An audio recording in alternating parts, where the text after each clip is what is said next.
நாட்டு மக்கள் எல்லாரும் கேட்கிற கேள்விதான். இதையெல்லாம் விட முக்கியமா ஒரு கருத்தை அவங்க சொல்லி இருக்காங்க. ஒன்றிய அரசு சொன்னதை மதிச்சு குடும்ப கட்டுப்பாட்டை சிறப்பா செயல்படுத்தி கம்மியா குழந்தை பெற்றுக்கிட்ட தமிழ்நாடு போன்ற தென் மாநிலங்கள் இந்தியாவுடைய வளர்ச்சிக்கு உதவி இருக்காங்க.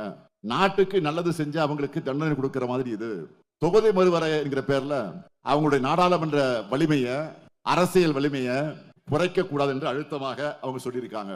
தமிழ்நாடு பாதிக்க கூடாது என்ன திமுக சொல்வத அன்னை சோனியா காந்தி அவர்கள் பாஜகவை எதிர்த்து பேசுறாங்க. இங்கேயும் ஒருத்தர் இருக்கிறாரு, யாருன்னு தெரியும், மாண்புமிகு எதிர்க்கட்சியில பழனிசாமி அவர்கள். அவர் வயல கொழுக்கட்டை வச்சிருக்கிறாரு அப்படின்னு மக்கள் கேட்கிறாங்க. அம்மையார் ஜெயலலிதா அவர்களோட நமக்கு 1000 அரசியல் விமர்சனங்கள் கருத்து வேறுபாடு இருக்கலாம். ஆனா அந்த அம்மையார் உயிரோடு இருந்திருந்தா தொகுதி மறுவரை மாதிரி மாநில உரிமைகளை பறிக்கிற தமிழ்நாட்டை பாதிக்கிற விஷயத்துல நம்மை போல ஏன் திமுகவை போல உறுதியான நிலைப்பாட்டு நிச்சயமாக எடுத்திருப்பார். அதுக்கு உதாரணம் சொல்லணும்னா ஜிஎஸ்டி நீட் போன்றவற்றை அவர் கடுமையாக எதிர்த்தார். ஏன் ஒரு வார்த்தை சொன்னார, குஜராத் மோடியா இந்த லேடியான்னு கேள்வி எழுப்பினார். இன்னைக்கு அவருடைய அதிமுக நிலைமை என்ன பாருங்க. தமிழ்நாட்டுடைய பிரதான எதிர்க்கட்சி தமிழ்நாட்டுடைய வாழ்வாதார பிரச்சனை கூட பாஜகவை எதிர்த்து குரல் கொடுக்க முடியாம இருக்கு.